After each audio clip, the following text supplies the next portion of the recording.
જય Hind friends, welcome back to my YouTube channel. આજનો video specially standard 12થના મનમોજીલા વિદ્યાર્થીઓ માટે છે કે જેઓની 27 ફેબ્રુઆરીના રોજ બોર્ડની એક્ઝામ સ્ટાર્ટ થવાની છે.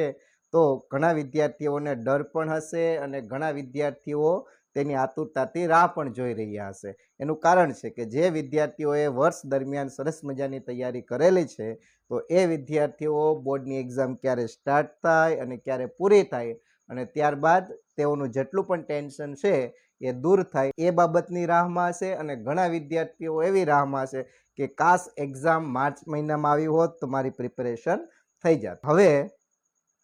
હવે તમે જે કાંઈ તૈયારી કરી નથી કરી એ બધું ભૂલી જવાનું, પણ આવનાર એક્ઝામની અંદર તમે કઈ રીતે સારા માર્ક્સ લાવી શકો અથવા તો પાસિંગ થઈ શકો અથવા તો રેન્ક મેળવી શકો એ એટલે કે તમારા ઉપર નિર્ભર છે.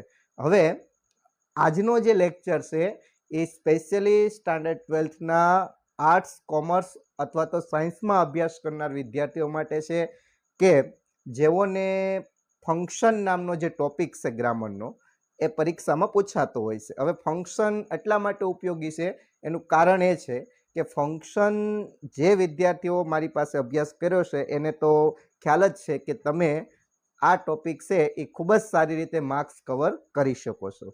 એના મેં કેટલીક એને હિન્ટ પણ આપેલી છે, એ ટોપિક સમજાવેલો પણ છે. તો હવે નવું કાંઈ ના કરી શકાય. હવે શું કરશું તો કે આપણે એક્ઝામની અંદર કયા ટોપિક ઉપર ફોકસ કરવાનો છે કે જેને આઈએમપી કહી શકાય એવા ટોપિક છે, એની વધુમાં વધુ પ્રિપેરેશન કઈ રીતે પરીક્ષા દરમિયાન કરી શકાય. કારણ કે હવે તમારી પાસે તૈયારી કરવાના દિવસો નથી, પણ રિવિઝન કરી શકો તમે. એક દિવસની અંદર તમારે કયા એવા ટોપિક કે જે એક્ઝામની અંદર 100% જોવા મળશે જ, અને એ ટોપિક છે એના ઉપર તમારું 100% કઈ રીતે આપવું, તો એ તમને ખબર હોવી જોઈએ કે મારે હવે જો ફંક્શન ઘણા બધા છે. આજનો વિડીયો આપણે છે એ આઈએમપી ફંક્શન વિશેનો છે. હું લગભગ બધા જ આઈએમપી ટોપિક, કારણ કે મેં અગાઉ પણ તમને આપી જ દીધેલા છે, તમે એની તૈયારી પણ કરી નાખી છે. પણ બોર્ડ દરમિયાન તમે એક્ઝામના 1 દિવસની રજા અથવા તો 2 દિવસની રજા છે એ સમય દરમિયાન કેનું પુનરાવર્તન કરી શકો, રિવિઝન વારંવાર કયા ટોપિકનું કરી શકો, તો એ બાબતને સમજવા માટે આપણે જેટલા પણ ટોપિક છે એ બધા જ ટોપિકનું આઈએમપી છે એ હું તમને આપીશ અત્યારે. તો આજે જે આપણે ટોપિક છે એ ફંક્શનનો છે કે જે તમને સેક્શન એમાં પણ જોવા મળે છે અને સેક્શન ડીની અંદર પણ જોવા મળે છે. હવે સેક્શન એની અંદર તમને ઓપ્શન આવશે અને ડીની અંદર પણ ઓપ્શન આવશે જે અધૂરા વાક્ય પૂર્ણ કરવાના છે. તો અત્યારે હું જે તમને ફંક્શન આપીશ એ મોસ્ટ આઈએમપી હશે. 100% પૂછાવાની સંભાવના હશે. પૂછાવાની સંભાવના નહીં, પણ એક્ઝામની અંદર તમને જોવા મળશે જ. કારણ કે અહીંયા જે ટોપિક મેં લીધેલા છે એ મોસ્ટ આઈએમપી કહી શકાય તેવા છે. તો આ ફંક્શન કયા, કારણ કે હું ટોપિક અત્યારે સમજાવવા નથી આવ્યો, મેં ટોપિક તમને ઓલરેડી સમજાવેલા છે. હવે એ જે ટોપિક છે એમાં કયા કયા ફંક્શન તૈયાર કરવા અને સૌથી વધારે કઈ બાબત ઉપર ધ્યાન આપવું એ. કારણ કે ઘણા બધા વિદ્યાર્થીઓના મેસેજ, કોલ આવતા હોય છે કે સર આઈએમપી આપી દો, એટલે બધાને પર્સનલી પહોંચાડવું અશક્ય છે. એટલા માટે આપણે એક સરસ મજાનો વિડીયો બનાવી દઈએ જે તમારા જેટલા પણ સ્ટાન્ડર્ડ 12થમાં આપણી સાથે અભ્યાસ કરતા હતા એ તમામ વિદ્યાર્થીઓને જાણ કરો કે જેથી એને પણ આનો લાભ મળે. ઉપરાંત બીજી પણ કોઈ પણ સ્કૂલ હોય, એ સ્કૂલમાં અભ્યાસ કરતા હોય એ તમામ વિદ્યાર્થીઓને આ જે ફંક્શન છે તે તમે પહોંચાડી શકો છો. તો આ ફંક્શન છે એના કમસે કમ એક ફંક્શનના 10 જેટલા એક્ઝામ્પલ તો તમારે એક્ઝામમાં સોલ્વ કરીને જવાના જ છે, તો જ તમને એ સારી રીતે યાદ રહેશે. જસ્ટ ખાલી એના કીવર્ડ્સ મેં તમને શીખવાડેલા છે કે ભાઈ અલ્ટરનેટિવ છે તો તમે આઈધર ઓર વાળું, નાઈધર નોર અને ઓર આ યાદ રાખી લો એટલે તમને એના માર્ક્સ મળી જશે તેવું નથી. તમે કમસે કમ 1 ફંક્શનના 10 એક્ઝામ્પલ સોલ્વ કરીને જાઓ તો ડેફિનેટલી તમને એ ફંક્શન યાદ પણ રહી જશે અને એક્ઝામની અંદર તેનો આન્સર પણ તમે સારી રીતે લખીને આવશો. તો આ ટોપિકમાં મારે એટલું જણાવવું કે સૌથી પહેલાં તો આ ટોપિકમાં એક ફંક્શનના 10 એક્ઝામ્પલ સોલ્વ કરો. તમારી પાસે બધું જ મટીરિયલ પ્રોવાઈડ થયેલું છે, પાકી નોટ પણ આપણે બનાવેલી છે, તો એમાંથી જોઈ અને સારી રીતે તમે ઉપયોગ કરી અને લખી શકો. તો સ્ટાર્ટ કરીએ આપણે. જેમાં પહેલું જે મોસ્ટ આઈએમપી ફંક્શન છે એ સોલ્વિંગ રિઝલ્ટ છે. આના વિશે પણ આપણે અભ્યાસ કરી લીધો હતો. ત્યારબાદ સેકન્ડ નંબરનું જે મોસ્ટ આઈએમપી ફંક્શન છે જે talking about people in relation two something આપેલું. બીજું એમાં ને એમાં talking about place in relation two something, એનો મતલબ કે અહીંયા પ્લેસ અથવા તો કોઈ પણ વ્યક્તિ પીપલની વાત થતી હશે અને એ કોના સંદર્ભમાં હશે તો કે બીજા સાથે કોઈ પણ રિલેશનમાં વાત થતી હશે, એટલે કે એની સાથે સંબંધ દર્શાવતું ફંક્શન હશે. આ પણ આપણે શીખી ગયા છે. ત્યારબાદ ત્રીજા નંબરનું છે એક્સપ્રેસિંગ મેનર ઓફ એક્શન. ત્રીજું ફંક્શન કયું છે? Expressing manner of action. ત્યારબાદ ચોથું ફંક્શન છે મેકિંગ સપોઝિશન. મોસ્ટ આઈએમપી કહી શકાય. આપણે એઝિફ વાળી વાક્ય રચના પણ સમજી ગયા હતા, તો આ વસ્તુ યાદ રાખવાની છે. ત્યારબાદ 5 નંબરનું છે ડિસ્ક્રાઇબિંગ પ્રોસેસ અથવા તો ડોર ઇઝ નોટ ઇમ્પોર્ટન્ટ, જેમાં આપણે કહીએ ને પેસિવની વાક્ય રચના જોવા મળે. Door is not important. અને પ્રોસેસમાં શું હોય તો પ્રોસેસમાં કોઈ પણ એક પ્રક્રિયા વર્ણવે, જેમ કે તમે ટી કઈ રીતે બનાવી તો એની પ્રોસેસ આખી હોય, તો એ રીતની પ્રોસેસ હતી. એ પણ તમે એક્ઝામ્પલ જોશો એટલે તમને ખ્યાલ આવી જશે. ત્યારબાદ 6 number condition in past. 7 number છે કમ્પેરિંગ પર્સન, પ્લેસ અને થિંગ. હવે જોજો અહીંયા કમ્પેરિંગ તો છે જ, એનો મતલબ કે ડિગ્રી વાળો ટોપિક તમારે યાદ રાખવાનો છે કે એજ આવશે, ઈઆર ધેન આવે, આ બધું આપણે શીખેલા, ધ મોસ્ટ આવે, મોર આવે વગેરે. તો આ તો આપણે શીખેલા જ છે, પણ અહીંયા ખાસ તમારે નોંધવાનું છે કે તમને એવું કીધું કમ્પેરિંગ પર્સન, તો એમાં ઓપ્શન એવા પણ હશે કે જેમાં સ્થળનું વર્ણન કરેલું હશે, તો એમાં એજેસ તો આવશે જ.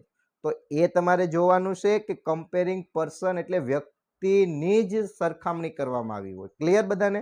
અને ત્યારબાદ પ્લેસ, તો પ્લેસમાં જોવાનું. થિંગ હોય તો થિંગ એટલે વસ્તુ, તો વસ્તુની જ્યારે સરખામણી ડિગ્રી દ્વારા કરવામાં આવી હોય તો કમ્પેરિંગ થિંગ કહેવાય. તો આ 3 વસ્તુ એક જ છે, પણ નોંધવું, ક્યારેક તમને આવી રીતે પૂછે તો યાદ રહી શકે. ત્યારબાદ 8 નંબરનું મોસ્ટ આઈએમપી કોન્ટ્રાસ્ટ છે. આપણે શીખી ગયા છે ધો, ઓલ ધો, even though, even if, despite, in spite of.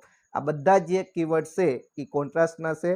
ત્યારબાદ 8મું છે ઓફરિંગ એડવાઇસ, અથવા તો આપણે એને સજેશન પણ કહી શકાય. તો 8 નંબરનું એડવાઇસ અથવા તો સજેશન, આ પણ તમને આવડવું જોઈએ. ત્યારબાદ 9, જેમાં સ્ટાન્ડર્ડ 10થની અંદર અલ્ટરનેટિવ આપણે ભણતા, અને 12થની અંદર પણ અલ્ટરનેટિવ તો આવે, પણ એક્સ્ટ્રા એક યાદ રાખવાનું છે, અલ્ટરનેટિવ ચોઇસ નામથી પણ પૂછાય અથવા તો ખાલી ચોઇસ પૂછાય, તો પણ તમને આવડવું જોઈએ. એના પણ કીવર્ડ્સ તમે શીખી ગયા છે રાધરવાળું. 10 habitual action in the past અથવા તો પાસ્ટ હેબિટ, આ પણ મોસ્ટ આઈએમપી છે. Habitual action in the past અથવા તો પાસ્ટ હેબિટ, આ બંનેના નામથી કોઈ પણ એક ફંક્શન આવે, તો મોટા ભાગે તો હેબિચ્યુઅલ એક્શન ઇન પાસ્ટ અથવા તો પાસ્ટ હેબિટ, આ બંનેમાંથી કોઈ પણ એક નામ હશે તો તમારે જોવું. 11th છે પર્પઝ. પર્પઝ પણ આપણે શીખી ગયા. ત્યારબાદ 12 નંબરનું છે રીઝન. રીઝન એટલે શું તો કે કારણ દર્શાવતું હોય, તો બીકોઝ વાળું આપણે શીખી ગયા, આ પણ ખ્યાલ છે, તો રીઝન. 14 નંબર જે છે, આ જે હતા ને 1 થી 13, તો નોંધીને રાખજો કે તમારે 12 ફંક્શન પૂછાય છે, શાયદ આમાંથી કમસે કમ 10 તો તમને જોવા મળશે જ. યાદ રાખજો 12માંથી 10 તો આ મેં જે કીધા એમાંથી જ જોવા મળશે. એટલે સૌથી પહેલા તો આની તૈયારી સરસ મજાની કરવાની છે. ત્યારબાદ 13 નંબર જે છે એ સિન્થેસિંગ એક્સપ્રેશન્સ, તો યાદ રાખો આ પણ આવી શકે, અને જેને રિપોર્ટિંગ પણ કહેવાય. રિપોર્ટિંગમાં બીજું કાંઈ નહીં, તમે ડાયરેક્ટ ઇનડાયરેક્ટનો ટોપિક શીખી ગયા છે, એમાં જે કાંઈ પ્રકારના વાક્ય હતા, જેમ કે વચ્ચે આસ્કડ આવતું, ટોલ્ડ આવતું, ધેટથી વાક્ય જોડાયેલું આવતું, તો આ જે બધું વસ્તુ આપણે શીખ્યા એ શું હતું તો કે રિપોર્ટિંગ. ત્યારબાદ 14 કનેક્ટિંગ ઇન્ફોર્મેશન, એટલે કે માહિતીનું કનેક્ટ કરવું. એ કેના દ્વારા થઈ શકે તો માહિતી કંજક્શન દ્વારા, એટલે કે વચ્ચે ક્યાંય પણ કંજક્શન આવે તો એ કનેક્ટિંગ ઇન્ફોર્મેશન હશે. અને સમરાઇઝિંગ, એટલે કે માહિતી જે છે એને ટૂંકમાં રજૂ કરવી. ક્લિયર? તો એ પ્રકારનું, તો આ છેલ્લું ફંક્શન હતું. હવે તમને જે મેં છેલ્લા 3 કીધા ને એના ઉપર બહુ ફોકસ કરવાનું નથી, પણ એની પહેલા જે 12 થી 13 જેટલા ફંક્શન મેં તમને કીધા એ મોસ્ટ આઈએમપી છે.